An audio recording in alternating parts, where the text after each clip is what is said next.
habitar en tu presencia,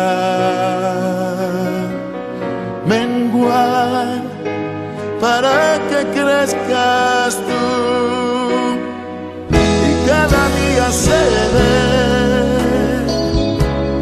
más como tú.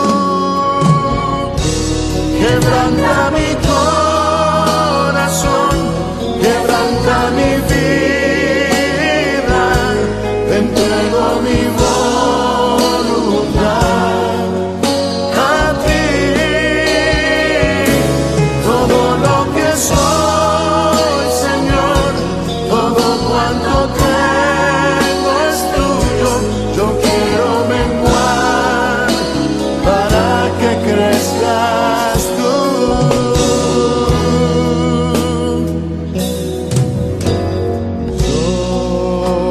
Yo quiero más de ti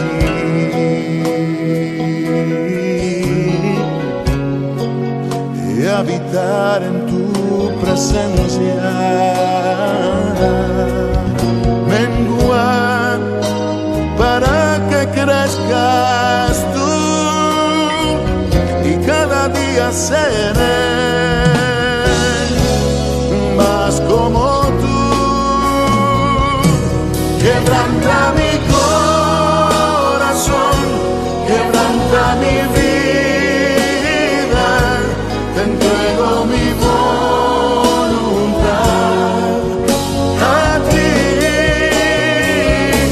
Todo lo que soy, Señor, todo cuanto tengo es tuyo. Yo quiero menguar para que crezcas tú. Quebranta mi corazón, Quebranta mi vida, transfórmame entrego mi voz a ti, Señor, a ti.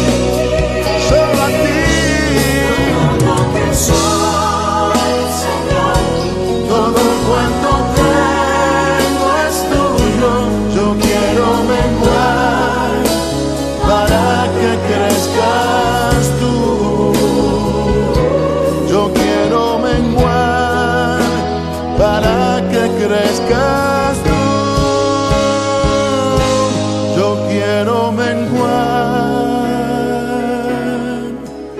para que crezcas tú, Jesús.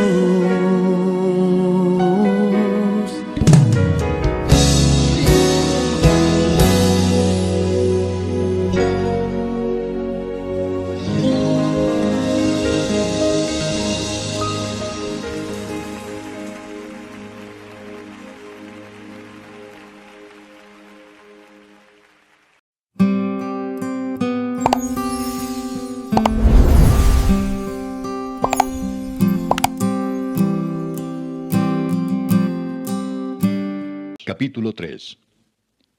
Hijo mío, no te olvides de mi ley, y tu corazón guarde mis mandamientos, porque largura de días y años de vida y paz te aumentarán. Nunca se aparten de ti la misericordia y la verdad. Átalas a tu cuello, escríbelas en la tabla de tu corazón, y hallarás gracia y buena opinión ante los ojos de Dios y de los hombres. Fíate de Jehová de todo tu corazón, y no te apoyes en tu propia prudencia. Reconócelo en todos tus caminos, y Él enderezará tus veredas. No seas sabio en tu propia opinión. Teme a Jehová y apártate del mal, porque será medicina a tu cuerpo y refrigerio para tus huesos. Honra a Jehová con tus bienes y con las primicias de todos tus frutos, y serán llenos tus graneros con abundancia, y tus lagares rebosarán de mosto. No menosprecies, hijo mío, el castigo de Jehová, ni te fatigues de su corrección, porque Jehová al que ama castiga, como el padre al hijo a quien quiere.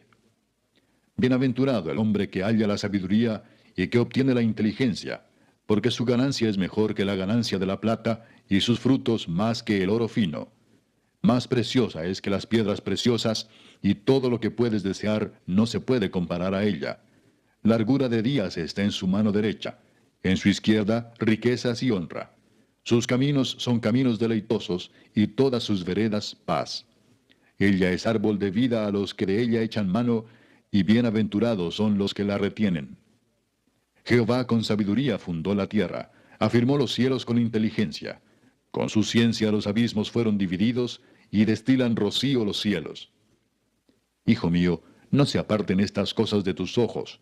Guarda la ley y el consejo, y será vida a tu alma y gracia a tu cuello. Entonces andarás por tu camino confiadamente, y tu pie no tropezará. Cuando te acuestes, no tendrás temor, sino que te acostarás y tu sueño será grato. No tendrás temor de pavor repentino, ni de la ruina de los impíos cuando viniere, porque Jehová será tu confianza, y él preservará tu pie de quedar preso. No te niegues a hacer el bien a quien es debido, cuando tuvieres poder para hacerlo. No digas a tu prójimo, anda y vuelve y mañana te daré, cuando tienes contigo qué darle. No intentes mal contra tu prójimo que habita confiado junto a ti. No tengas pleito con nadie sin razón, si no te han hecho agravio. No envidies al hombre injusto, ni escojas ninguno de sus caminos. Porque Jehová abomina al perverso, mas su comunión íntima es con los justos. La maldición de Jehová está en la casa del impío, pero bendecirá la morada de los justos. Ciertamente, él escarnecerá a los escarnecedores, y a los humildes dará gracia. Los sabios heredarán honra, mas los necios llevarán ignominia.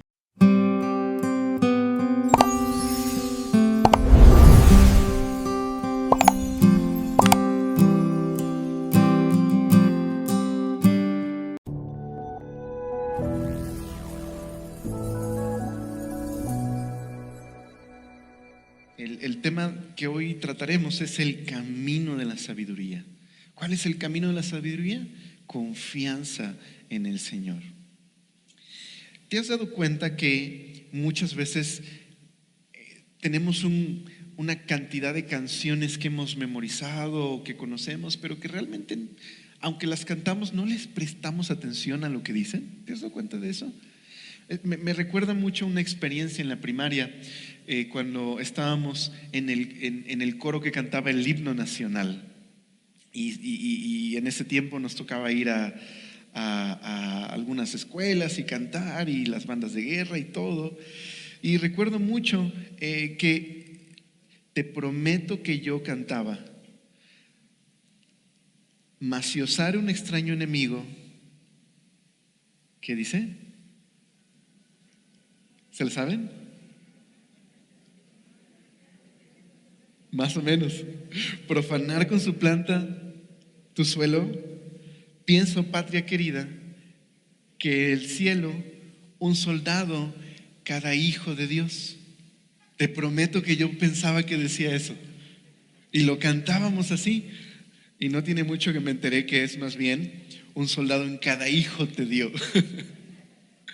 Muchas veces pasa eso, ¿verdad? Memorizamos algo y ya ni siquiera lo analizamos, no nos damos cuenta que estamos cantando, y a veces hasta ni siquiera nos fijamos si lo hacemos bien. ¿Te ha pasado? Bueno, probablemente eso sucede también en ocasiones con la Biblia. Memorizamos ciertos pasajes, pero nunca los reflexionamos o los analizamos o pensamos sus implicaciones para nuestras vidas. Y eso sucede también justo con esta cita de Proverbios 3, 5 y 6. Probablemente sea una de las citas más conocidas y memorizadas, lo cual no está mal. Creo que es bueno que memoricemos la palabra, pero que dejamos de prestar atención a lo que dice. E incluso a veces citamos estos pasajes como si fueran una especie de seguro o como un mantra. Pero Proverbios nos invita más bien a reflexionar y a considerar, especialmente este pasaje del capítulo 3, nos invita a considerar que Dios es el creador soberano, bueno y sabio de los cielos y de la tierra. No solamente es quien creó el cosmos, es quien lo sustenta diariamente. Él es el que le da orden y propósito a la creación. Y por lo tanto, el principio de la sabiduría es el temor del Señor. ¿Recuerdas qué es temor del Señor? Es la reverencia apropiada cuando reconozco el lugar de Dios en el mundo y mi lugar también. Es esta reverencia y asombro que se produce cuando conozco que Dios es Dios. cuando reconozco qué es lo que ha hecho por mí, cuando entiendo que esta es la manera correcta de relacionarme con Él. Él es el creador. Bueno, los versos que vamos a leer en Proverbios hoy, el autor de Proverbios nos enseña cómo se ve en la práctica esta reverencia de vida a Dios. Cómo se ve en la práctica, en la vida diaria, el temor de Dios. ¿Cómo se ve? Bueno, Proverbios 3, 5 y 6 dice: confía en el Señor de todo tu corazón. Yo lo leí en una versión sencilla. Así se ve el temor de Dios en la práctica, como obediencia amorosa, como confianza constante, confianza en aquel que es digno de nuestra confianza. Esto es lo que Salomón llamaba la buena vida. Una vida sabia es una vida de confianza y reverencia y amor al Creador. ¿Sabes? La vida puede ser abrumadora. En cuanto comenzamos a crecer y nos percatamos de que la vida está llena de decisiones y que nuestras decisiones tienen un impacto, se vuelve algo abrumador. Algunas de estas decisiones tienen un impacto menor, pero algunas tienen un impacto no solo en nuestras vidas, sino en las personas a nuestro alrededor. La vida puede ser abrumadora, pero Dios es bueno. Y como un padre a un hijo, el autor de Proverbios nos invita a meditar en este pasaje, nos invita a reflexionar en cómo tener una vida sabia, cómo descansar y depender del Creador. Bueno, Proverbios 3, 5 y 6 nos presentan dos caminos. ¿Por qué no tomamos un momento para leer Proverbios 3, 4 y 5? Pero, ¿qué te parece si nos ponemos de pie y lo leemos juntos? Proverbios 3, 5 y 6. Dije 4 y 5, perdóname. Proverbios 3, 5 y 6.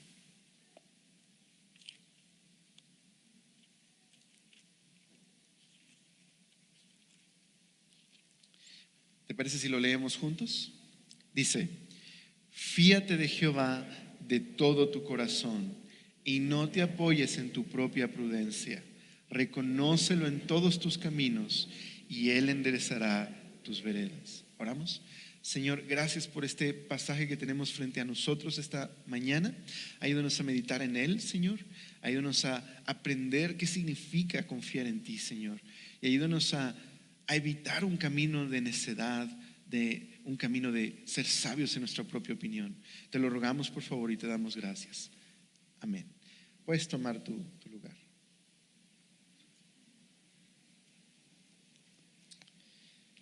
Dos caminos presenta Proverbios 3, 5 y 6. De hecho, estos capítulos de Proverbios que hemos estudiado presentan estos dos caminos, el camino del necio y el camino del sabio. Uno de estos caminos dice que es el camino del necio. El camino del necio es ser sabio en tu propia opinión, es apoyarte en tu propia prudencia. Este es un camino de necedad. La alternativa es: confía en el Señor de todo tu corazón, reconócelo en todos tus caminos. Y como dice también el verso 7, teme al Señor y apártate del mal. Pero ¿por qué es tan importante confiar en el Señor? ¿Y qué significa confiar en el Señor? Bueno, en este pasaje podríamos identificar a través del paralelismo. Recuerda que Proverbios es poesía hebrea, y la poesía hebrea en su mayoría son paralelismos, es decir, es una línea que puede contrastarse con otra, complementarse o adicionarse con la siguiente línea. Entonces, ¿qué significa confiar en Dios? Pues mira, fíate de Jehová de todo tu corazón. Siguiente línea, ¿qué dice? No te apoyes en tu propia prudencia. Entonces, ¿qué significa confiar en el Señor? No apoyarme en mi propia prudencia. Y luego el siguiente verso dice lo mismo, pero con diferentes palabras. Reconócelo en todos tus caminos. ¿Ok? ¿Y qué es confiar en el Señor? Pues que Él enderezará mis veredas. Luego dice el verso 7, no seas sabio en tu propia opinión, más bien Teme a Jehová y apártate del mal. Así que para Proverbios, confiar en el Señor es no apoyarte en tu propia prudencia o no ser sabio en tu propia opinión. Nuestra cultura es una cultura en la que se insiste en que nadie debe decirte ni qué hacer ni quién eres. De hecho, probablemente en casa nos educaron o en la escuela nos prepararon para valernos por nosotros mismos. Ese es el eje de nuestra cultura el día de hoy. Pero para Proverbios, la idea de apoyarnos en nuestra propia prudencia es tan imprudente como sentarte en una silla rota o tan peligroso como manejar un coche sin frenos. En Proverbios, apoyarte en tu propia prudencia es muy peligroso. Ahora, yo sé que lo que estás pensando es posiblemente, ¿cómo, Alex? ¿Me estás diciendo que suspenda mi juicio y mi razón cuando tome decisiones? No, para nada. Eso no es lo que está enseñando el texto. Claro que tú y yo somos responsables de usar nuestra razón y nuestra prudencia y nuestro discernimiento cuando tomamos decisiones. No es lo que este pasaje está enseñando, que tengo que hacer a un lado el uso de mi juicio cuando tomo decisiones. Lo que este pasaje me está enseñando más bien es que no debo apoyarme solo en mi propia prudencia, sino más bien tengo que depender del Señor durante toda mi vida. Así que cuando leemos Proverbios 3, 5 y 6, no se refiere a la toma de decisiones específicas solamente. Más bien, el pasaje nos está exhortando a hacer a un lado una vida centrada en nosotros mismos para tener una vida centrada en Dios. Lo puedes ver de la siguiente manera. El uso de mis facultades, mi razón, mi juicio, mi educación, mi preparación, son como los bastones de un alpinista, ¿ok? Me van a ayudar a apoyarme en el camino, pero no puedo depender solamente de ellos. Mi confianza tiene que estar solamente en el Señor. ¿Recuerdas qué es el temor de Dios? Tengo que reconocer el lugar de Dios. Él es el creador, Él es bueno, Él es sabio. Yo no soy Dios y no puedo decidir el bien y el mal por mí mismo. Eso es lo que significa confiar en el Señor.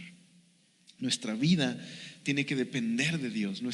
La dirección para nuestra vida, la fuente de nuestra vida tiene que ser el Señor. Entonces, ser sabio en mi propia opinión significa tratar de tomar el lugar de Dios en mi vida. Determinar lo que es bueno y lo que es malo sin la ayuda de Dios, por mi propia cuenta. Es creer que soy dueño de mis bienes. Es creer que soy libre de la corrección. Eso es ser sabio en mi propia opinión. Bueno, la Biblia nos advierte en muchas ocasiones de lo peligroso que es ser sabio en mi propia opinión. La Biblia me advierte que es muy peligroso poner mi confianza o mi lealtad en mí mismo, en cosas o en personas. Déjame mencionarte algunos ejemplos que la Biblia nos advierte de estas cosas. Por ejemplo, la Biblia nos advierte del peligro de poner mi confianza en las riquezas o en los bienes materiales. Un proverbio, Proverbios 11 dice: el que confía en sus riquezas se marchitará, pero los justos, es decir, los que confían en el Señor, florecerán como la hoja verde. O Pablo le dice en el Nuevo Testamento a un joven pastor, a Timoteo, le dice a aquellos que poseen bienes materiales, les da la siguiente exhortación. Pablo le dice a Timoteo: exhórtales de la siguiente manera. Dice 1 Timoteo capítulo 6 verso 17 en la NTV: enséñale a los ricos de este mundo que no sean orgullosos, ni que confíen en su dinero, el cual es tan inestable. Deberían depositar su confianza en Dios, quien nos da en abundancia todo lo que necesitamos para que lo disfrutemos. Creo que este pasaje ayuda mucho a entender qué significa confiar en el Señor. Pablo no le dice a Timoteo, dile a los ricos que no sean ricos porque eso es pecado. No les dice eso. Pero les dice, diles que no confíen en el dinero. ¿Por qué no deben confiar en el dinero? De acuerdo al pasaje. ¿Me ayudarían a proyectarlo una vez más en la pantalla? Por favor. ¿Por qué no deben confiar en el dinero? Díganme ustedes. ¿Qué dice ahí el pasaje? Porque las riquezas son inciertas. Eso es. Ese es el problema. Confiar en cualquier otra cosa que no es Dios es confiar en algo inestable, inseguro, incierto.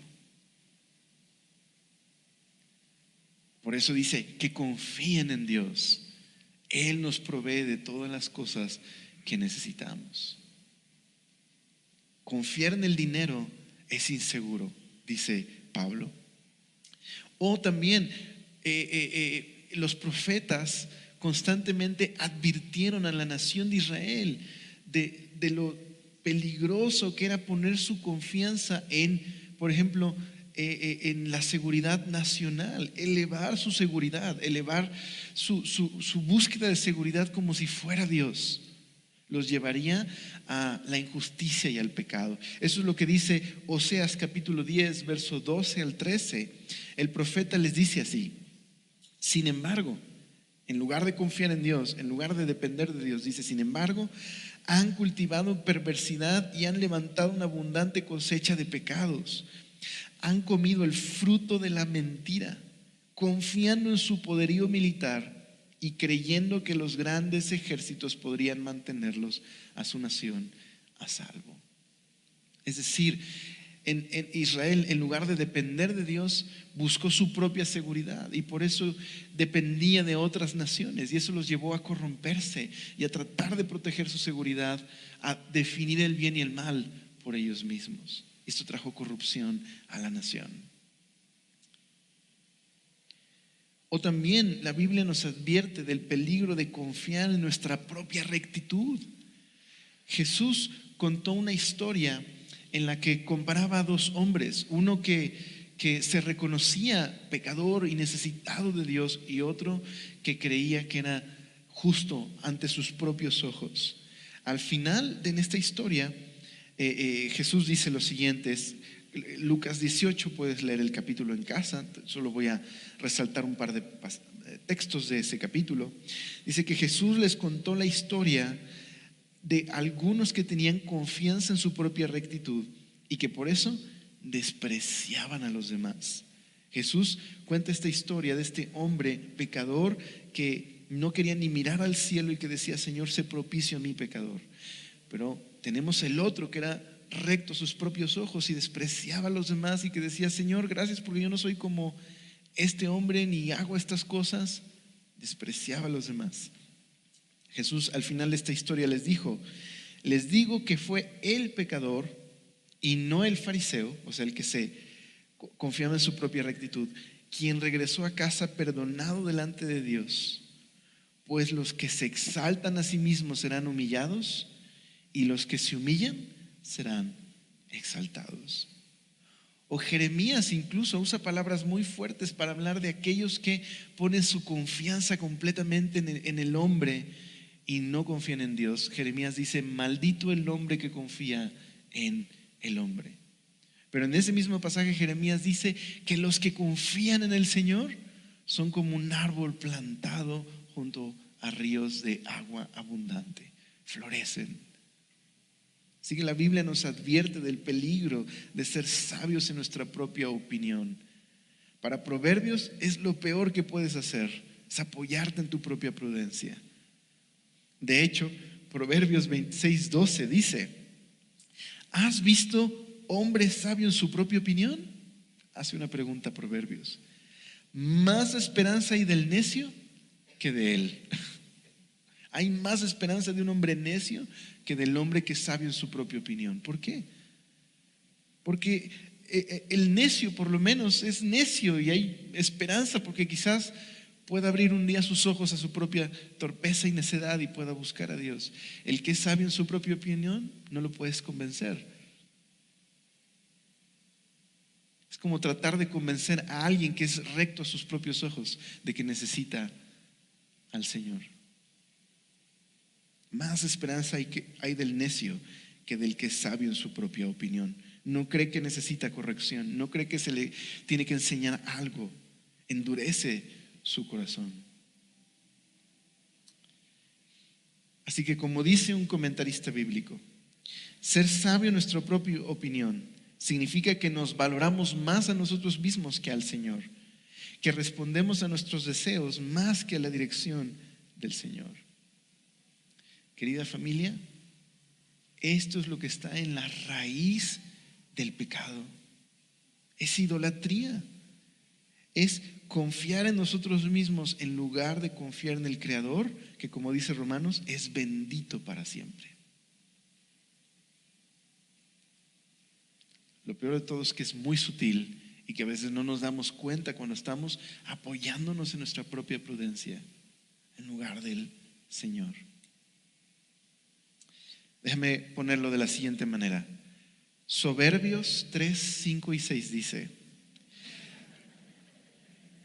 tú eres el amo de tu destino, confía en ti mismo y depende de ti. No dejes que nadie te diga lo contrario. Debes valerte por ti mismo. Tú eres quien defines lo bueno y lo malo por ti mismo. La alternativa, Proverbios 3, 5 y 6 dice: confía en el Señor de todo tu corazón y no te apoyes en tu propia prudencia. Reconócelo en todos tus caminos y Él enderezará tus veredas. Ahora, ¿notaste que hay algunos imperativos en este pasaje? Vamos a identificar estos imperativos. Dice: confía en el Señor. Dice: reconócelo en todos tus caminos. Y luego el verso 7 dice: apártate del mal, teme al Señor. Todos estos imperativos implican que somos responsables de estas acciones. Se nos invita a reflexionar en quién es Dios y a actuar en respuesta. Si Dios es el creador sabio, bueno, soberano y justo, ¿qué es lo adecuado? Que confíe en Él, que le encomiende todas mis caminos, que me aparte del mal, que tema al Señor. Es la respuesta adecuada. Somos responsables entonces de poner todos los días constantemente nuestra confianza en el Señor. Ahora, confiar en el Señor no es tanto como levantarte en la mañana en tu lista de cosas que hacer. Ok, necesito confiar en el Señor. Entonces, primero que hacer en la lista, orar y hacer mi devocional. Listo, he confiado en el Señor, puedo seguir adelante. No me malentiendas, es necesario orar en la mañana y tener un tiempo en la palabra, en el momento en el que podamos, y no solo en la mañana, sino en los momentos que podamos acercarnos al Señor y a su palabra son necesarios. Pero no es una actividad, es una actitud más bien. Es más bien como unos lentes que nos ponemos y todo lo que vemos lo filtramos a través de estos lentes.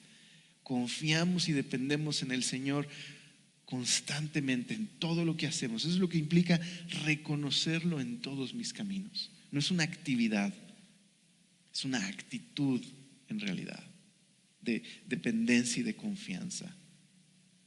Pero, ¿por qué confiar en Dios? ¿Por qué deberíamos confiar en Él? ¿Hay buenas razones para confiar en Dios? Yo quisiera mencionarte algunas razones de por qué deberíamos confiar en Dios. La primera de ellas, que es evidente en Proverbios, porque Dios es el creador. Es la primera razón de por qué debería poner mi confianza en Él. Él no es una criatura, Él es el creador eterno. Él no está limitado por el tiempo. Él nunca dejará de existir. Él no depende de nadie ni de nada para su existencia. Él no necesita nada porque Él es la fuente misma de la vida. Él es quien nos da aliento y esperanza y vida. Él es el creador. Confiar en Él es lo correcto porque Él es el creador. Número 2, Dios es soberano. ¿Qué significa esto? Bueno, la Biblia enseña que Dios es omnisciente, omnipresente, todopoderoso, y Él es soberano. ¿Qué significa eso? Bueno, significa que Dios está nada está más allá de su interés, que Dios está llevando a cabo su plan en el mundo.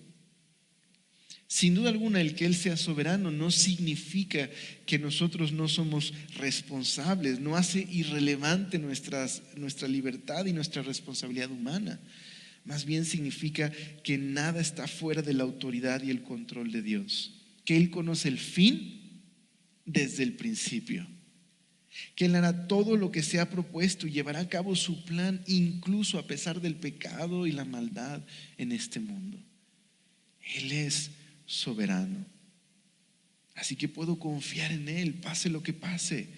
Estamos a salvo en sus manos. No significa que no pasaremos o no exista la posibilidad de atravesar momentos difíciles o situaciones inesperadas. Pero lo que significa es que aún en esos momentos, Dios es bueno y soberano y Él está actuando en nuestras vidas. Él es digno de nuestra confianza. No solamente Él es el creador y Él es soberano, también Dios es santo. Eso significa que Él es trascendente, que Él es glorioso, Él es puro, Él no tiene mancha, no tiene pecado, no hay maldad en Él. Como dice Juan, Dios es luz, no hay en Él tinieblas, no hay injusticia, no hay pecado en Él. No hay nada acerca de su carácter que sea inconsistente con quién es Él. Él es firme en su carácter. Puedo confiar en Él. No solo es el creador y Él es soberano y Él es santo, también Dios es bueno y sabio. ¿Qué significa esto? Bueno, un comentarista bíblico dice que esto significa que Dios conoce mejor la meta, el propósito y cómo lograr sus propósitos en el mundo. Es cierto que a veces comprender la sabiduría de Dios desde nuestro punto de vista a veces es complicado, porque no tenemos toda la información, porque nuestra perspectiva es limitada, como pasaba con Job. Job no comprendía qué estaba sucediendo. Nosotros tenemos la perspectiva del lector. Cuando leemos Job sabemos desde un principio qué está sucediendo, pero Job no sabe. Entonces no entiende por qué Dios está permitiendo esa situación en su vida, pero sigue aferrándose a su confianza en Dios, pero tiene estas emociones como una montaña rusa y a momentos no entiende y quiere que Dios le explique, y al final del libro Dios no le da una explicación de lo que le sucedió, pero le revela que Él es sabio, que Él es el creador que actúa en el mundo. Así que al final Job aprende a confiar en Dios. De oídas te había oído, dice, ahora mis ojos te ven, me arrepiento en polvo y en ceniza. Job aprendió a confiar en el Señor. Así que esta es nuestra esperanza. Quizás no comprenderé todas las cosas, pero un día podré ver las cosas desde otro punto de vista, cuando el Señor vuelva y corrija toda injusticia. Entonces veremos que Dios es sabio y que siempre supo lo que estaba haciendo todo el tiempo. La invitación que me hace la Biblia es confiar el día de hoy en que Él es sabio. Déjame ponerlo desde esta perspectiva. Es como cuando llevas a un niño al pediatra, y cuando lo llevas al pediatra, pues sobre todo cuando son chiquitos, pues no comprenden lo que está pasando ahí, ¿verdad? Y no comprenden cuando los están revisando y cuando los tienen que inyectar o tienen que llevar a cabo un procedimiento médico. Y a lo mejor si pudiera expresar sus sentimientos, quizás ese niño o niña podrían voltear a sus papás y decir: ¿por qué dejas que este señor extraño me haga daño? ¿Cómo podrías explicarle: hijo, hija, esto es porque te amo, si no permito que Él te revise, si no permito que Él haga esto, este pequeño daño o dolor te va a librar de un dolor más grande más adelante. No le puedes explicar quizás eso, pero ¿qué puedes hacer? Tomar su mano y decir, confía en mí, te amo. No te he demostrado que te amo. Puedes confiar en mí. Dios es sabio y bueno. Así que confiar en el Señor de todo nuestro corazón es confiar en que los caminos de Dios son buenos y justos. No significa que las cosas malas que suceden son buenas, sino que los caminos de Dios son buenos aún a pesar de las cosas malas que suceden en este mundo. Que podemos confiar en que Él es bueno y va a obrar a pesar del pecado. Que el camino de Dios es bueno. Que confiar en que Él sabe mejor las cosas. No solo Dios es el creador, no solo es soberano, no solo es santo y no solo es bueno y sabio. Dios es amor. La Biblia afirma que Dios ama a su creación y cuida de ellas, de ella. Pero también que Dios muestra su amor con nosotros, sus hijos. Dios nos ha demostrado su amor. Pablo está convencido de esto, que los creyentes tienen esta relación con Dios. Y por eso en Romanos 8, 38 y 39 Pablo dice, pues estoy convencido, es decir, tengo confianza, que ni la muerte ni la vida, ni los ángeles, ni los demonios, ni lo presente, ni lo porvenir, ni los poderes, ni lo alto, ni lo profundo, ni ninguna cosa en toda la creación puede apartarnos del amor que Dios nos ha manifestado en Cristo Jesús, nuestro Señor. En este pasaje Pablo está describiendo precisamente que los creyentes pueden pasar por situaciones difíciles, pero que pueden confiar y depender del amor de Dios porque es firme y constante y nunca deja de ser. No solo Dios es el creador, no solamente es, ¿se acuerdan? Soberano, no solamente es santo, no solamente es bueno y sabio, no solamente es amor, Dios es fiel. Dios es fiel. Probablemente esto sea una de las características más importantes de Dios sobre este tema de aprender a confiar y depender de Él. De hecho, en la historia bíblica, la primera persona que vemos tener una relación correcta con Dios es Abraham. Y sucedió cuando Abraham confió en Dios. Dios le hizo una promesa a Abraham y Abraham vio pasar el tiempo y tenía preocupación por esta promesa. Dios le había prometido darle una descendencia y darle una familia. Él no podía tener hijos.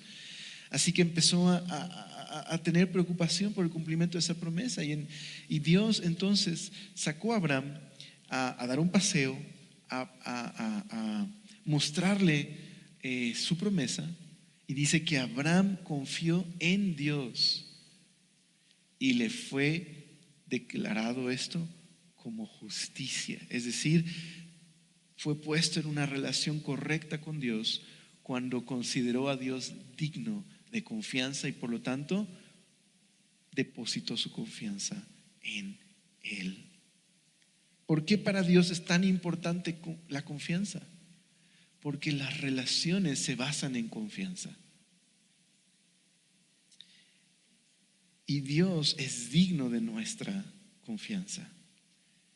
Esta es una de las razones de por qué la Biblia describe a Dios como una roca. Dios es confiable. De hecho, la palabra amén, con la que terminamos nuestras oraciones, viene de una palabra en hebreo, emet, que es verdadero. Dios es emet, es verdadero, es decir, es confiable, es digno de confianza, se puede confiar en Él, es como una roca que no se mueve, como una montaña firme.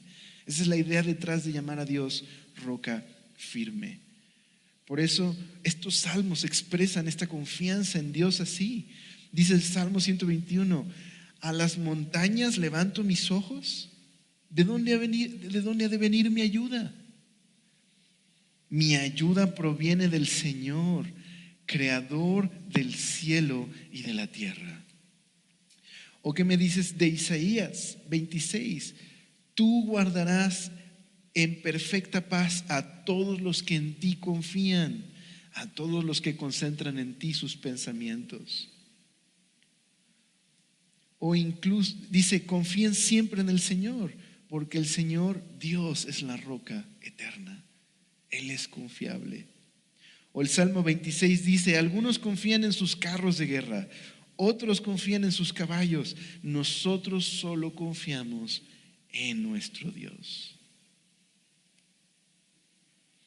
Así que estamos llamados, familia, a confiar en el Señor de todo nuestro corazón. Y hay muchas razones de por qué deberíamos hacerlo. Pero Proverbios, ¿cómo nos invita a confiar? Proverbios dice, fíate del Señor. Y luego, ¿cómo? De todo tu corazón. ¿Qué significa confiar en Dios de todo corazón? Bueno, el corazón es el centro de quiénes somos. En el pensamiento bíblico, el corazón es el centro de nuestras emociones, de nuestros afectos, de nuestra lealtad, de nuestras convicciones, de nuestro ser. Es el centro de quiénes somos, es el corazón. Cuando Proverbios dice, confía en el Señor de todo tu corazón, está diciendo, confía en el Señor con todo lo que eres, con todo tu ser. Confía en Él, depende de Él. Como el pastor Matthew Todd dice, confiar en Dios de todo corazón implica principalmente lealtad. Te entrego toda mi lealtad a ti, Señor. Tú eres confiable, tú eres digno de mi confianza, eres fiel y por lo tanto rendiré mi lealtad completamente a ti. Es una imagen de sumisión, de rendición. Es hacer del Señor mi Señor.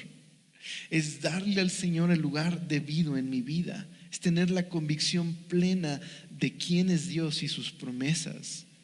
Es una rendición de mi voluntad. Sabes, en nuestra cultura se nos dice que confiar en Dios es confiar a ciegas o confiar a pesar de la evidencia.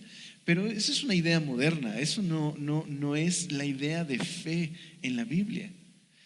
De hecho, la palabra fe, que de pronto es una palabra difícil de entender en nuestra cultura porque la traducimos a veces como optimismo, ¿no? Tengo fe en esto, ¿no? Tengo fe en ti, ¿no? La palabra fe en la Biblia tiene esta dimensión relacional que en realidad implica más confianza o lealtad.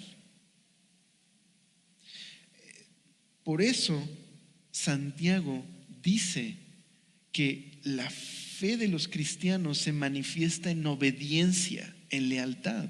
Santiago dice que la fe se distingue de la fe de los demonios porque es confianza en Dios. Santiago dice, mira, hasta los demonios creen que existe Dios y tiemblan, pero no tienen una relación con Él.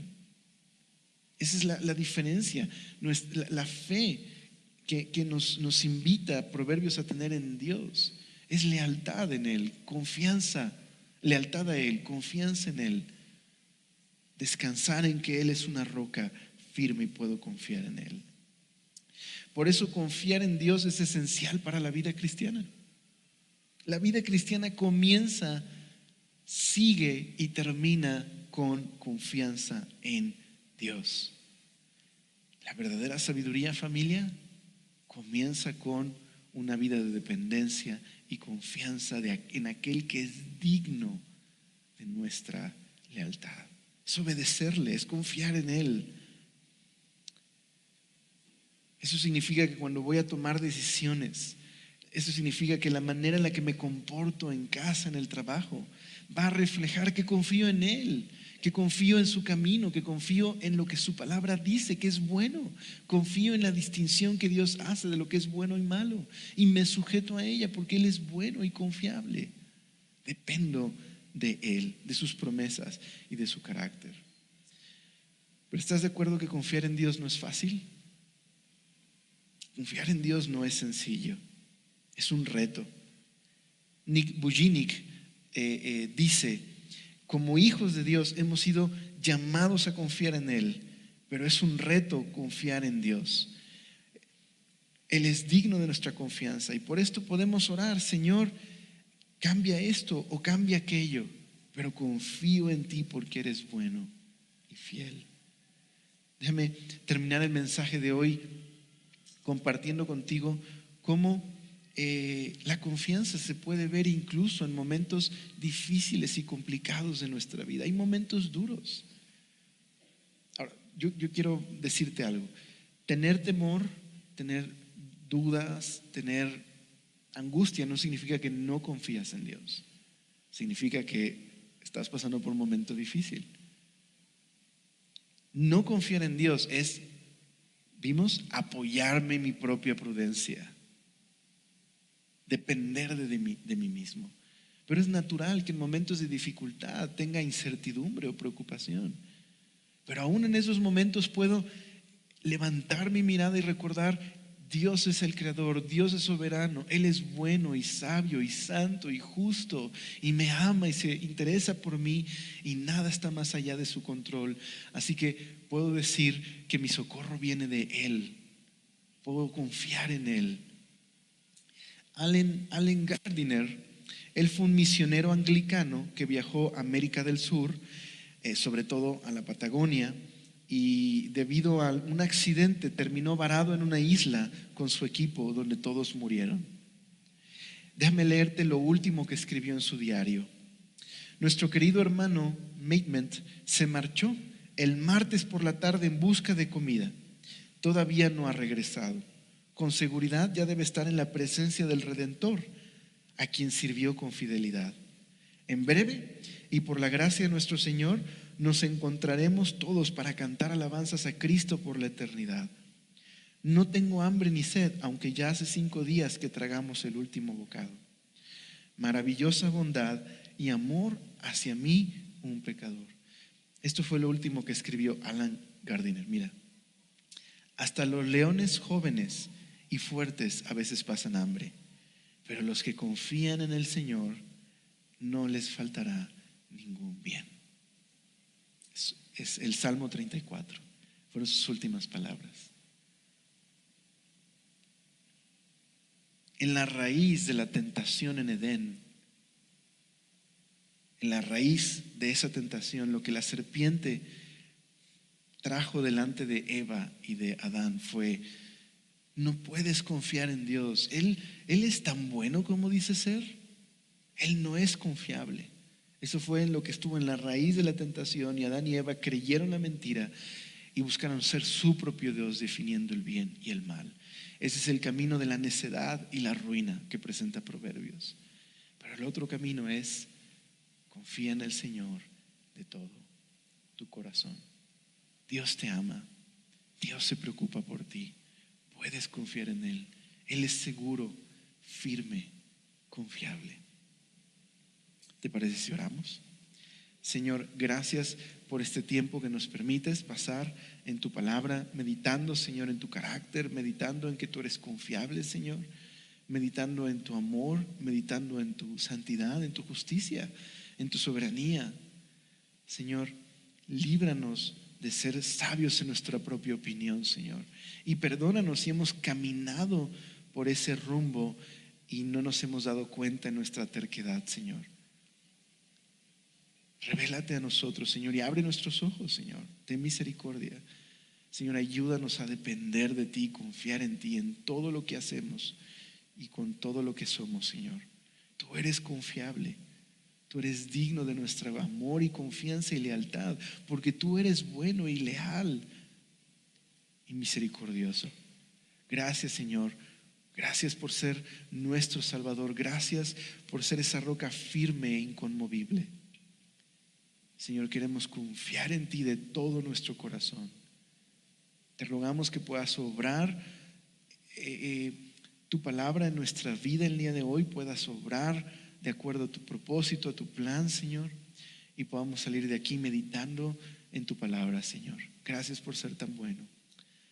Amén.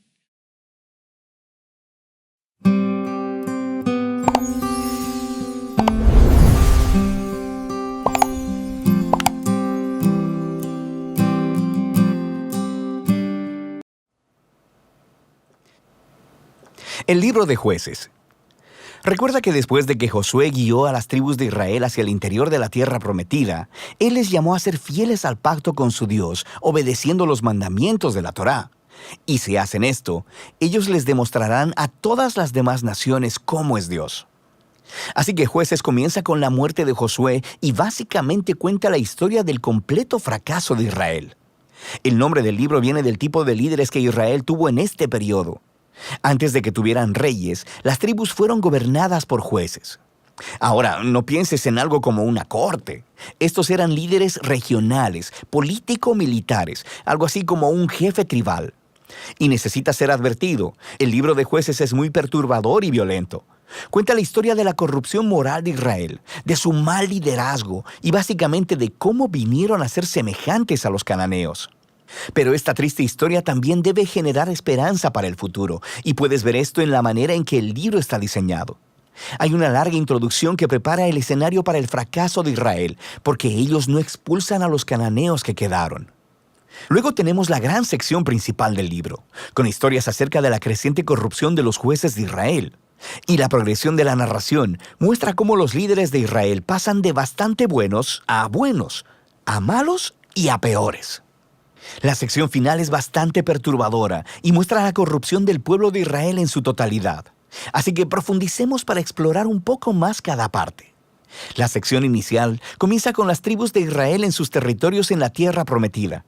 Y aunque Josué derrotó algunas de las ciudades cananeas claves, todavía había mucha tierra que conquistar y muchos cananeos viviendo en esas áreas. Así que el capítulo 1 incluye una larga lista de grupos cananeos y ciudades que Israel no expulsó de la tierra. Ahora, recuerda, el objetivo de expulsar a los cananeos era evitar que Israel adoptara la corrupción moral y la manera de adorar a sus dioses mediante el sacrificio de niños. Dios llamó a Israel a ser un pueblo santo, y esto no estaba sucediendo. El capítulo 2 describe cómo Israel simplemente se estableció junto a los cananeos y adoptó todas sus prácticas culturales y religiosas, y la historia se detiene justo aquí.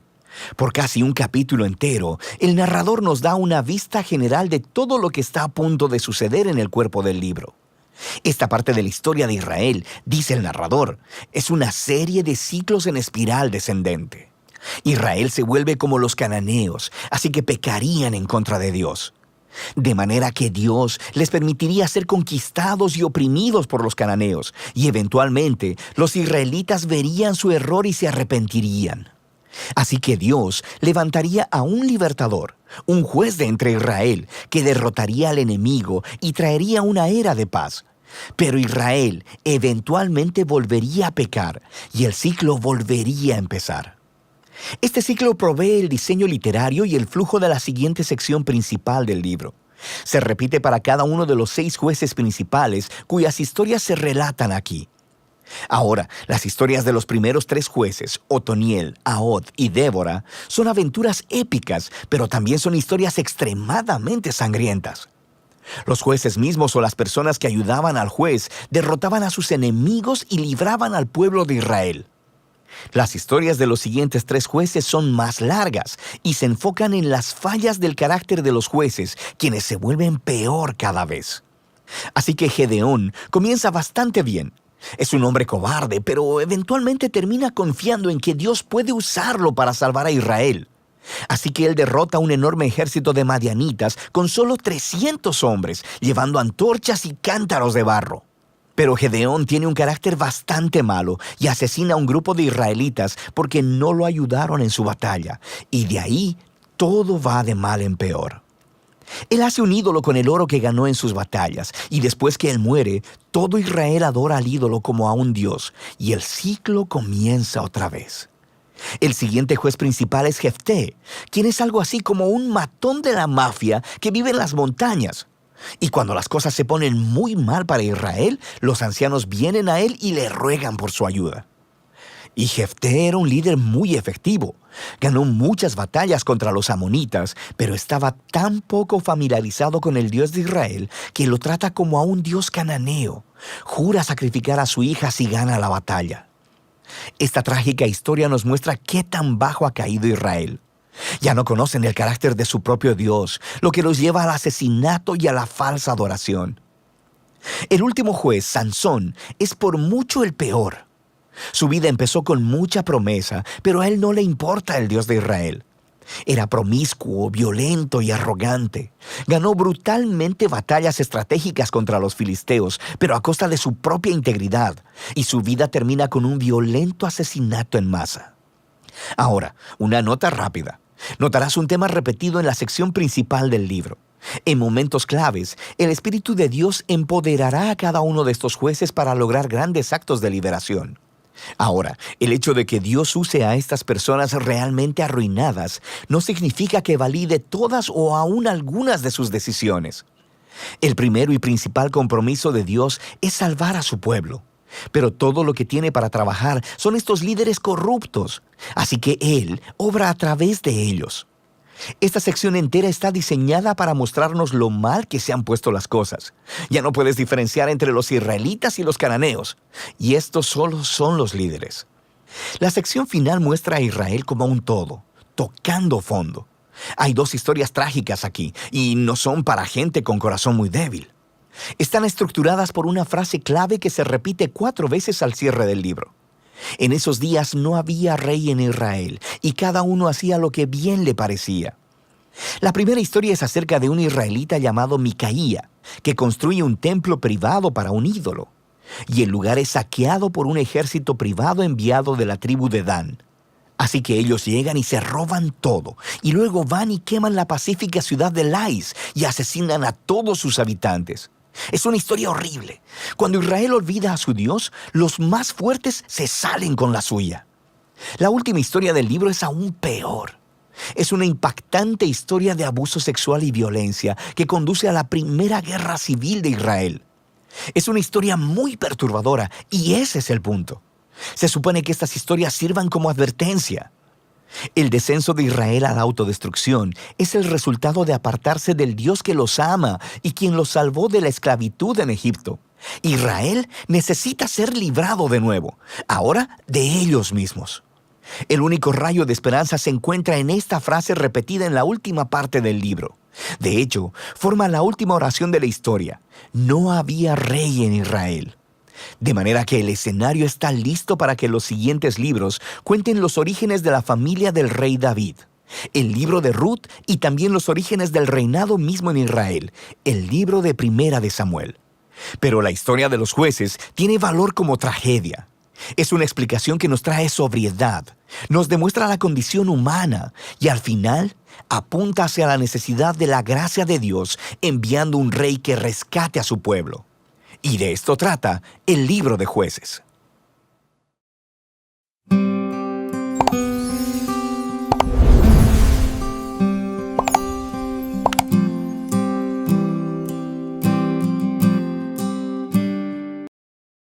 El libro de Jueces, capítulo 4. Muerto Ahod, los israelitas volvieron a hacer lo malo a los ojos del Señor. Entonces el Señor los entregó a Jabín, un rey cananeo de Azor. El comandante de su ejército era Sísara, que vivía en Jaroset Goim. Sísara, quien tenía 900 carros de guerra hechos de hierro, oprimió a los israelitas sin piedad durante 20 años, hasta que el pueblo de Israel clamó al Señor por ayuda.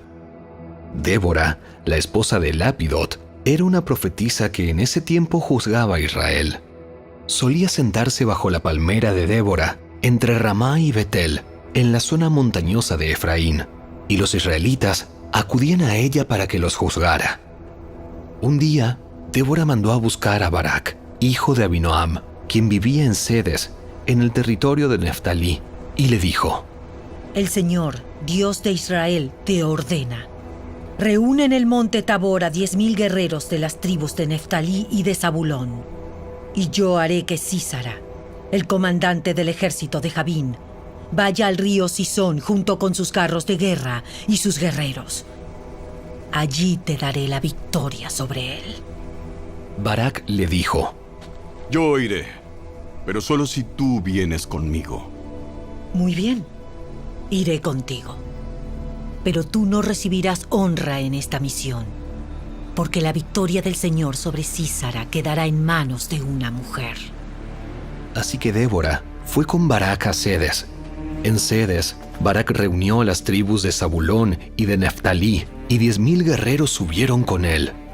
Débora también lo acompañó.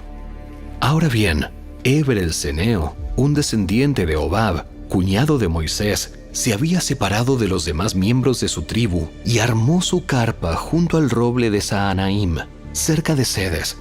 Cuando le dijeron a Sísara que Barak, hijo de Abinoam, había subido al monte Tabor, mandó a llamar a sus 900 carros de guerra hechos de hierro y a todos sus guerreros, y marcharon desde Aroset Goim hasta el río Sison. Entonces Débora le dijo a Barak: ¡Prepárate! Hoy es el día en que el Señor te dará la victoria sobre Sísara, porque el Señor marcha delante de ti. Así que Barak descendió las laderas del monte Tabor al frente de sus 10,000 guerreros para entrar en batalla. Cuando Barak atacó, el Señor llenó de pánico a Sísara y a todos sus carros de guerra y a sus guerreros. Sísara saltó de su carro de guerra y escapó a pie. Entonces Barak persiguió a los carros y al ejército enemigo hasta Jaroset Goim y mató a todos los guerreros de Sísara. Ni uno solo quedó con vida. Mientras tanto, Sísara corrió hasta la carpa de Jael, la esposa de Heber, el Ceneo, porque la familia de Heber tenía amistad con el rey Javín de Azor. Jael salió al encuentro de Sísara y le dijo: Entre en mi carpa, señor. Venga, no tenga miedo. Así que él entró en la carpa y ella lo cubrió con una manta. Dame un poco de agua, por favor. Tengo sed. Así que ella le dio leche de una bolsa de cuero y volvió a cubrirlo. Párate en la puerta de la carpa. Si alguien viene y pregunta si hay alguien adentro, dile que no. Pero cuando Sísara se durmió por tanto agotamiento, Jael se le acercó en silencio con un martillo y una estaca en la mano. Entonces le clavó la estaca en la sien hasta que quedó clavada en el suelo, y así murió. Cuando Barak llegó en busca de Sísara, Jael salió a su encuentro y le dijo: Ven, te mostraré al hombre que buscas. Entonces él entró en la carpa tras ella, y allí encontró a Sísara muerto, tendido en el suelo con la estaca atravesada en la sien. Por lo tanto, ese día Israel vio a Dios derrotar a Javín, el rey cananeo, y a partir de entonces, Israel se hizo cada vez más fuerte contra el rey Javín, hasta que finalmente lo destruyó.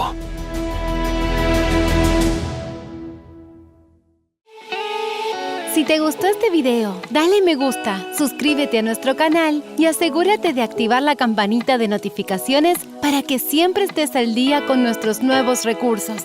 Recuerda seguirnos también en nuestras redes sociales. Descarga ahora mismo la app y escucha la audio Biblia dramatizada en tu celular. Busca lectura pública de la Biblia en la tienda de tu dispositivo o vea la descripción de este video, donde también encontrarás los links de descarga. Para ver el siguiente video, toca el recuadro que aparece en tu pantalla. ¡Hasta pronto!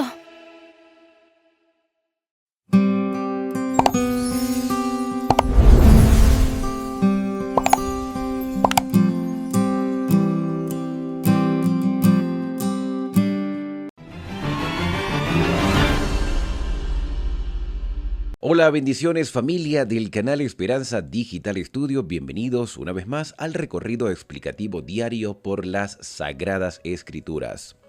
Hoy hemos llegado al capítulo 4 del libro de Jueces. En el capítulo anterior vimos cómo Dios levantó a 3 hombres en periodos diferentes para liberar al pueblo de Israel de la opresión de reyes extranjeros que los habían dominado por muchos años, por la rebeldía, la desobediencia de Israel al apartarse del Señor: Otoniel, Ahod y Sangar fueron estos 3 hombres. Y es precisamente con la muerte de Ahod que inicia el capítulo 4 de Jueces. El versículo dice: después de la muerte de Ahod, los israelitas volvieron a hacer lo malo a los ojos del Señor. Se repite esta expresión por 4ª vez, una letanía constante. Las primeras 3 veces están descritas, la primera en el capítulo 2, versículo 11. Entonces los israelitas hicieron lo malo a los ojos del Señor y sirvieron a los Baales. Capítulo 3, versículo 7 presenta la segunda ocasión de esta circunstancia. Los israelitas pues hicieron lo malo a los ojos del Señor, y añade: olvidaron al Señor su Dios y sirvieron a los Baales y a los postes idolátricos. Cada vez la situación se vuelve peor. Versículo 12 del mismo capítulo 3. Los israelitas volvieron a hacer lo malo ante los ojos del Señor, y él fortaleció a Eglón, rey de Moab, contra Israel, porque habían hecho lo malo a los ojos del Señor. Y por 4ª vez, entonces aparece esta situación de rebeldía, de demostrar que no habían aprendido nada, volviéndose nuevamente a lo malo y apartando su mirada de la voluntad del Señor. Versículo 2.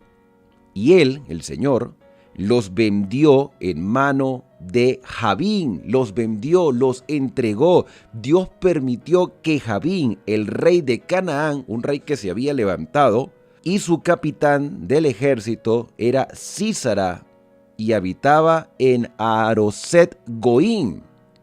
Entonces los israelitas, tras esta opresión, clamaron al Señor porque aquel tenía 900 carros errados y durante 20 años,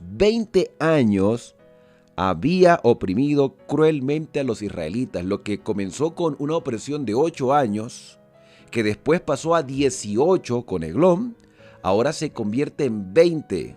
Cada vez la situación es peor y la opresión es más extensa.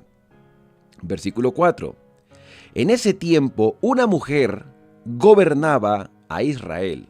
Imagínense la situación tan difícil que no había un hombre, una sociedad machista donde el hombre tenía el liderazgo, tenía el dominio sobre su casa, sobre los gobiernos, sobre los poderes, tenía el liderazgo también sobre la vida espiritual del pueblo de Israel. En una sociedad machista, una mujer gobernaba. No había hombres. Sí había hombres, pero no hombres que tuviesen la responsabilidad de dirigir o que fuesen un ejemplo o que tuvieran la capacidad espiritual o moral para hablar en público y decir busquemos al Señor. No lo había. Y hoy en algunas congregaciones, en algunas iglesias, pareciera que la circunstancia es igual porque las mujeres han tomado el liderazgo de las congregaciones. Y no es que estemos haciendo discriminación, pero por lo general, la manera como se ha dirigido la iglesia o los gobiernos, siempre han preferido el liderazgo de un hombre. Pero al no haber hombres que tomen el control, al no haber hombres que sean morales y espirituales, entonces Dios ha permitido que las mujeres tomen el liderazgo. Y ese es precisamente el caso de Débora. Débora es descrita aquí en el versículo 4 como profetisa, esposa de Lapidot. O sea, estaba casada. Hay quienes piensan que Lapidot es simplemente la descripción de una característica de la misma Débora, que significa fuego, fuego encendido, esposa del fuego. Es decir, que era una mujer que tenía una influencia social y moral a tal punto que se había ganado el respeto de todo el pueblo de Israel. Dice el versículo 5 que solía tener su tribunal debajo de una palmera entre Ramat y Betel en el monte de Efraín, y los israelitas iban a ella a juicio, a consultarle. Era la profetisa del Señor, era una sierva escogida por Dios, una mujer que tenía tenacidad para poder dirigir, tenía moral y espiritualidad para poder saber decir las cosas adecuadamente. Hay quienes piensan que posiblemente su esposo era el mismo Barak que aparece en el versículo 6, porque ella lo manda a llamar. Barak era hijo de Abinoam, de Cedes de Neftalí, de otra tribu, pero hay quienes piensan que posiblemente ellos estaban casados. Y le dijo: ¿no te mandó el Señor que fueras al monte Tabor y reúnas a 10,000 hombres de Neftalí y de Zabulón? Dios había dado una orden precisa con anterioridad a Barak, pero parece que este hombre no había prestado atención, tenía miedo o era un poco negligente. Lo cierto es que el versículo 7 muestra que dice el Señor, yo atraeré a ti al arroyo Sison, a Sísara, este es el mensaje, jefe del ejército de Jabín con sus carros y su ejército, y lo entregaré en tus manos. No tengas temor, Barak. Sal a pelear, Dios te ha llamado. Pero como no había hombres valientes, no había hombres que tuviesen la capacidad de confiar en el Señor, en una sociedad que estaba en constante degradación, esta mujer, Débora, no solo exhorta, sino que también reprende. Hace una reprensión dura por la negligencia de Barak a cumplir la misión.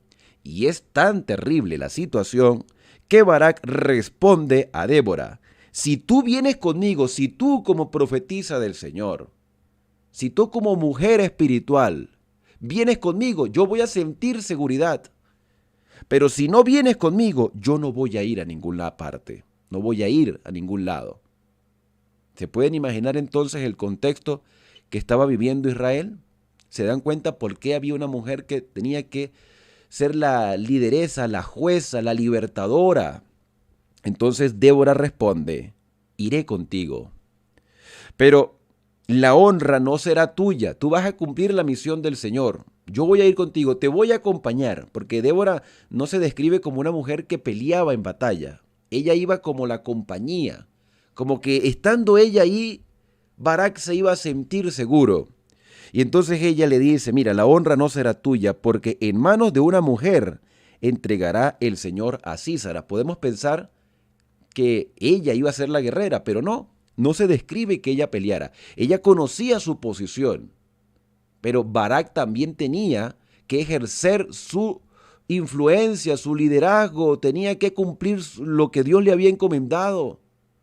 Eso mismo se nos dice hoy, tenemos que tomar la responsabilidad que se nos ha encomendado con seriedad, que podamos cumplir el liderazgo que Dios ha permitido que tengamos hasta cierto punto en este contexto que estamos viviendo. Y Débora le dice: mira, de mano de una mujer, no voy a ser yo, va a ser otra mujer a la cual el Señor utilizará para cumplir su propósito final.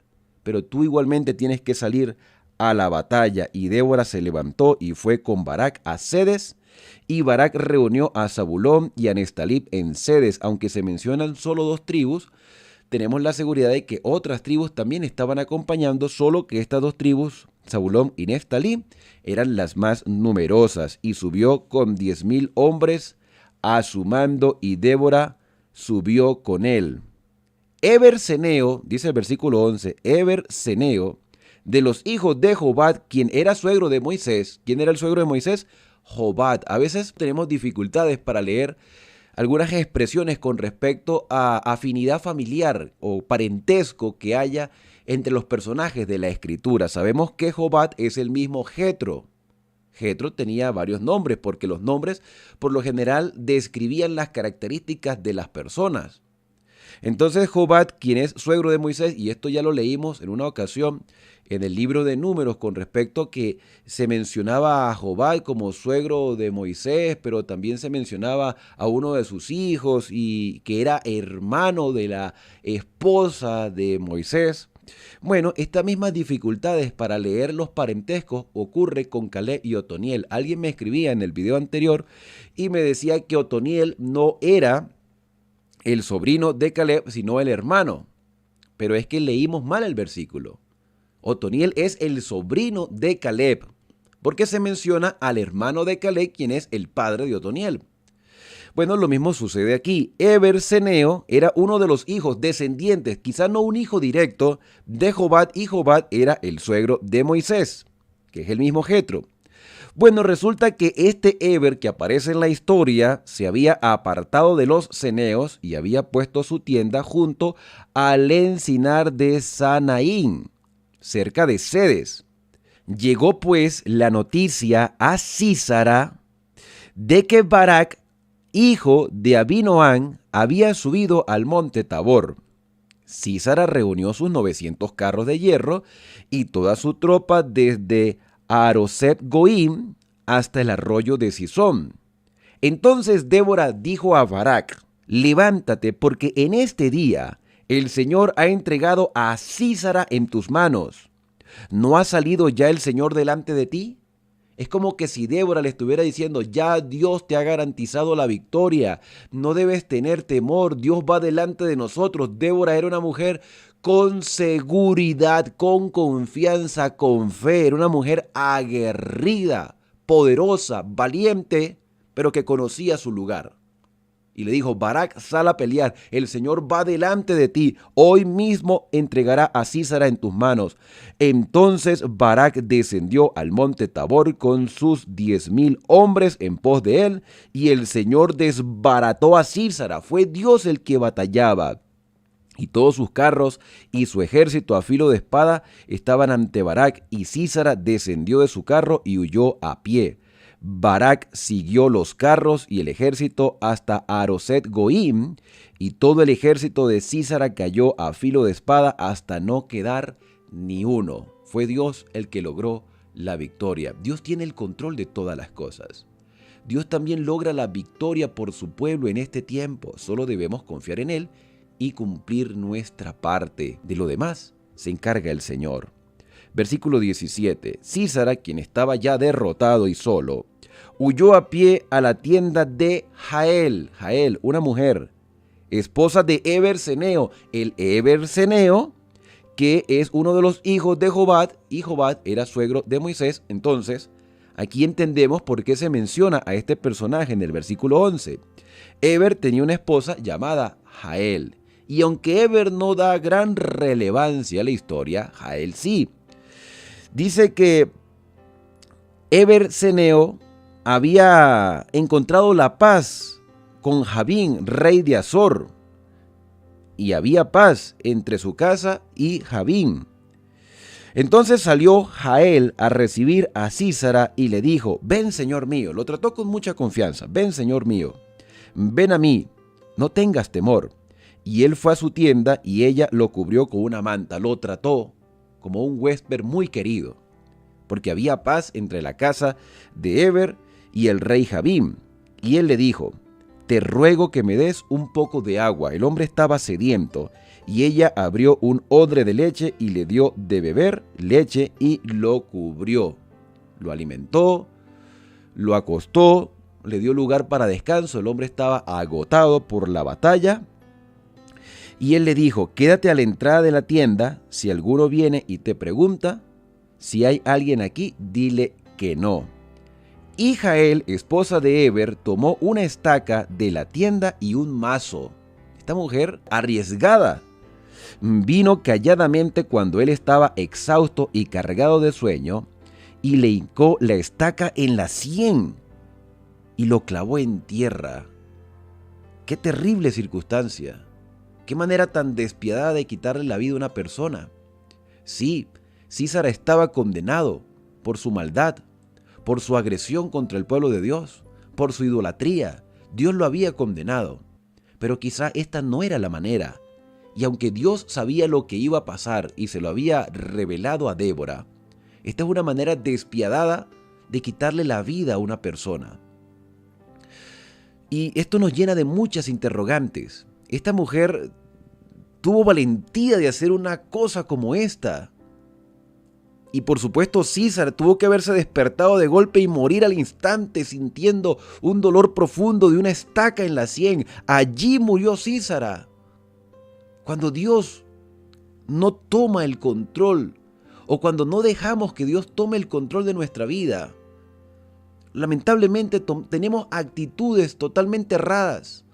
Y aunque Jael tenía cierto conocimiento de Dios, esta mujer tenía la sangre fría de quitarle la vida a un hombre de esta manera. Yo creo que Dios no estaba de acuerdo de la manera como se practicaba la justicia en el tiempo de los jueces. El pecado trae consecuencias terribles y muchas veces tenemos actitudes contrarias a lo que Dios quiere para nuestra vida. Dios pudo haberle quitado la vida a Sísara de otra manera. Así como Israel no debía cortarle los dedos de las manos y de los pies a Adón y Beseb, así como Ahab no tenía que agarrar de manera cruel y enterrarle una espada en el vientre de Eglón, diciendo que tenía palabra del Señor. Estos hombres y mujeres descritos en el libro de los jueces como libertadores eran los héroes de Dios, pero totalmente imperfectos como lo somos tú y yo. A veces nos sorprendemos por la actitud o la manera de actuar de algunas personas que profesan amar a Dios y que están dentro de nuestras iglesias y que tienen una conducta reprochable, pero en su corazón quieren hacer la voluntad del Señor, pero no lo hacen de manera adecuada. Dios tiene que corregir a su pueblo. El contexto del tiempo de los jueces es un contexto totalmente degradante. Sí, muere Sísara, pero muere de manera cruel. Y dice el versículo número 22, que cuando Barak perseguía a Sísara, Jael salió a recibirlo y le dijo: ven y te mostraré al hombre que buscas. Él entró donde ella estaba y vio a Sísara muerto con la estaca en la sien. Nada más imaginarse la escena da un poco de impresión.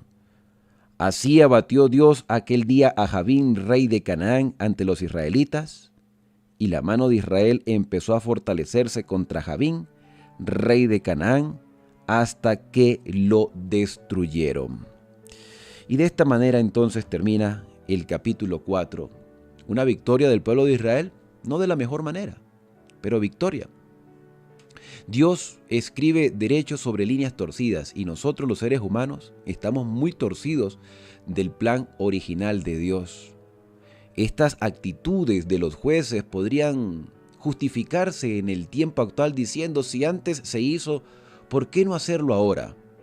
Quizás esta sea la razón por la cual hay tantas dificultades entre religiones, principalmente en el lado oriental de este planeta. O quizás también sea la manera de justificar nuestras acciones pecaminosas aquí en el occidente. Pero no es así.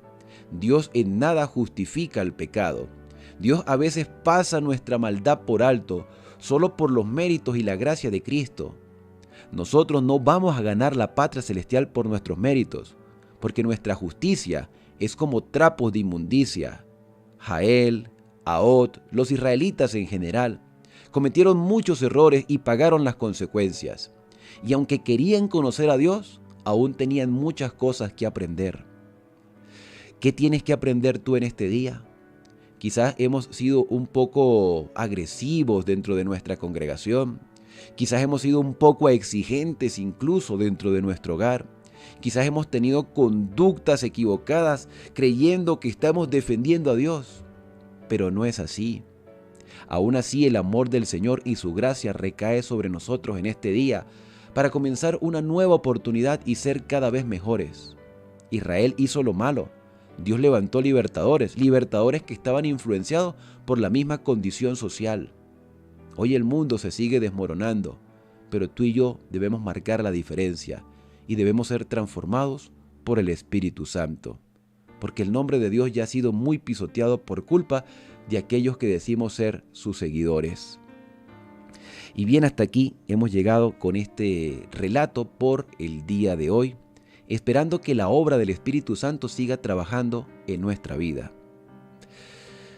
Y no me queda más que decir: acerquémonos a Dios a través de la oración. Realmente este capítulo es impresionante, hace temblar un poco, porque cuando Dios nos reina plenamente en nuestro corazón, nuestra actitud es a veces indescriptible.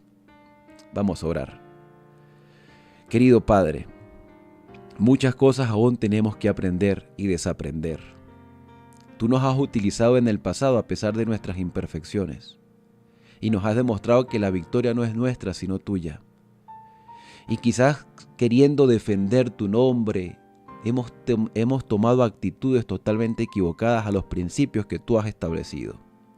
Sí, hay mucha maldad en este mundo, hay mucha corrupción, pero debemos aprender a confiar en ti y entender que solo tú tienes el control de todas las cosas.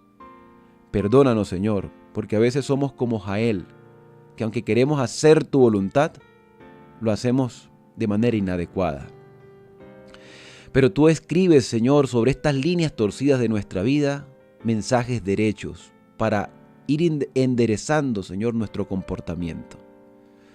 Por eso pedimos la ayuda de tu Espíritu Santo y agradecemos porque a través de la justicia de Cristo podemos acercarnos delante de tu presencia. Gracias, Señor, porque nos amas, porque nos ayudas y porque nos fortaleces en nuestra debilidad. En el santo y bendito nombre de Cristo Jesús. Amén. Y ahora al despedirnos, decimos a cada uno: Dios te bendiga y te guarde, haga resplandecer Dios su rostro sobre ti y tenga de ti misericordia.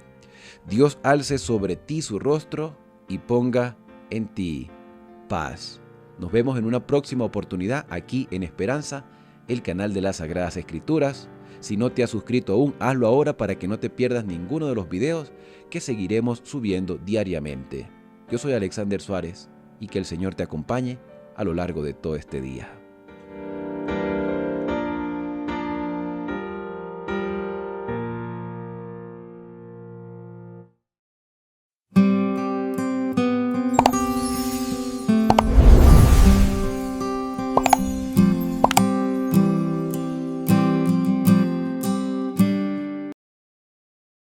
Capítulo 4.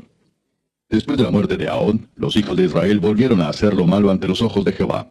Y Jehová los vendió en mano de Jabín, rey de Canaán, el cual reinó en Azor, y el capitán de su ejército se llamaba Sísara, el cual habitaba en Aroset Goim. Entonces los hijos de Israel clamaron a Jehová, porque aquel tenía 900 carros errados, y había oprimido con crueldad a los hijos de Israel por 20 años.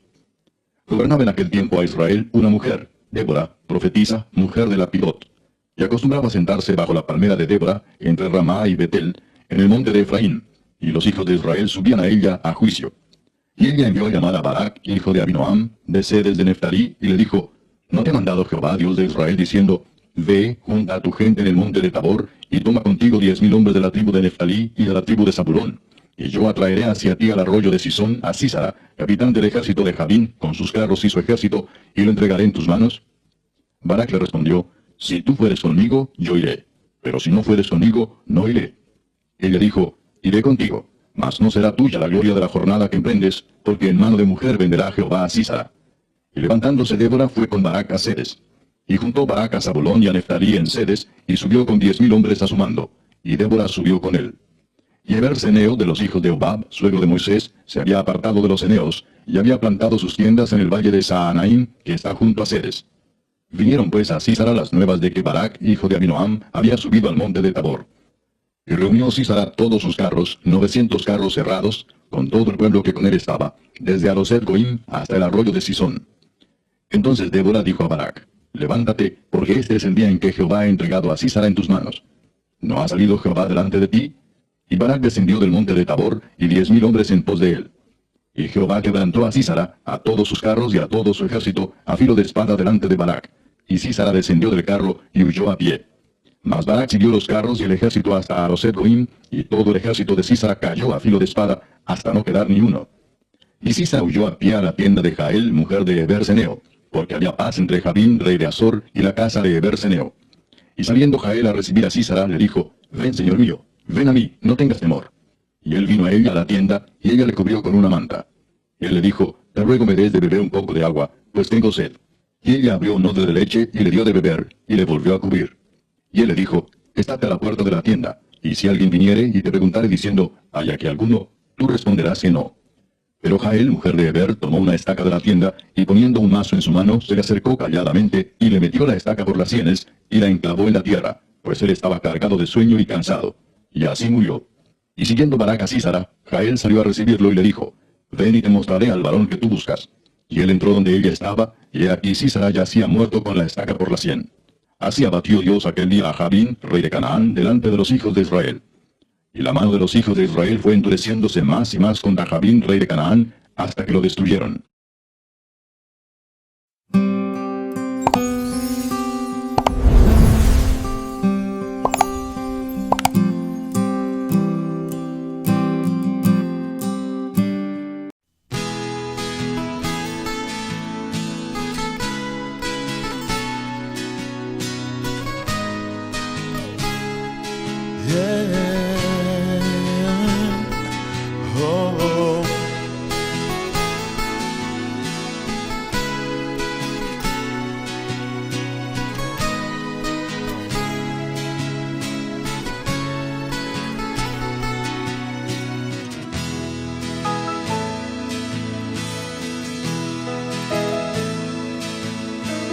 Ayúdame a mirar con tus ojos. Lo quiero sentir con tu corazón. No quiero vivir más siendo insensible. Tanta necesidad, oh Jesucristo.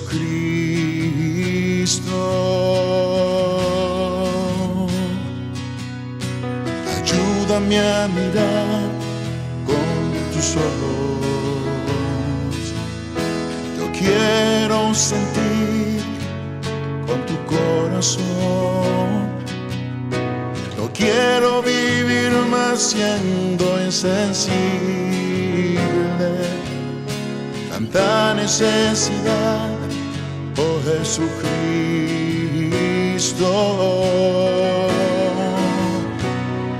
Te pido la paz para mi ciudad. Te pido perdón por mi ciudad.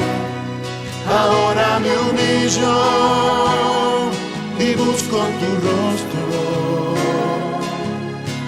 ¿A quién iré, Señor, sino a ti? Te pido la paz para mi ciudad. Te pido perdón por mi ciudad. Ahora me humillo y busco tu rostro. ¿A quién iré, Señor? ¿A quién iré, Señor? ¿A quién iré, Señor, sino a ti?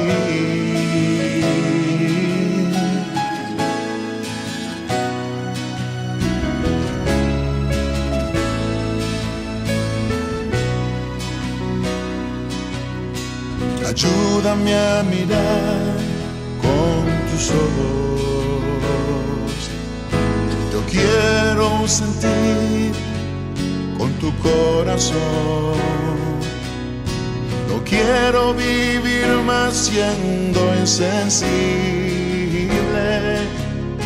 Tanta necesidad, oh Jesucristo.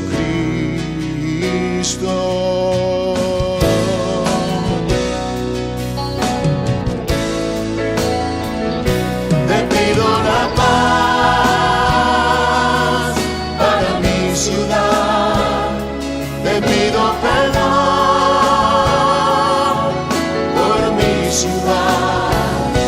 Ahora me humillo y busco tu rostro. ¿A quién iré, Señor, sino a ti? Te pido la paz para mi ciudad. Te pido perdón por mi ciudad. Ahora me humillo y busco tu rostro. ¿A quién iré, Señor, sino a ti? Sí, Dios, ¿a quién iremos sino a ti, Señor? Si mi pueblo pueblo que invoca mi nombre se humillará, yo su tierra sanaré. Te pido la paz,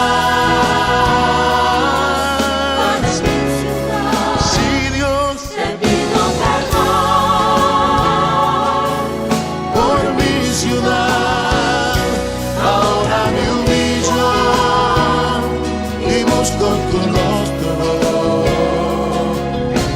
¿A quién iré, Señor, si no a ti?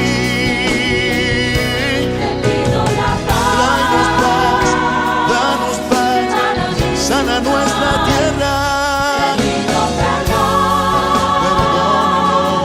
por mi ciudad. Ahora me humillo y busco tu rostro. ¿A quién iré, Señor? ¿A quién iré, Señor? ¿A quién iré, Señor, si no a ti? ¿A quién iré, Señor? ¿A quién iré, Señor? ¿A quién iré, Señor? Si no a ti.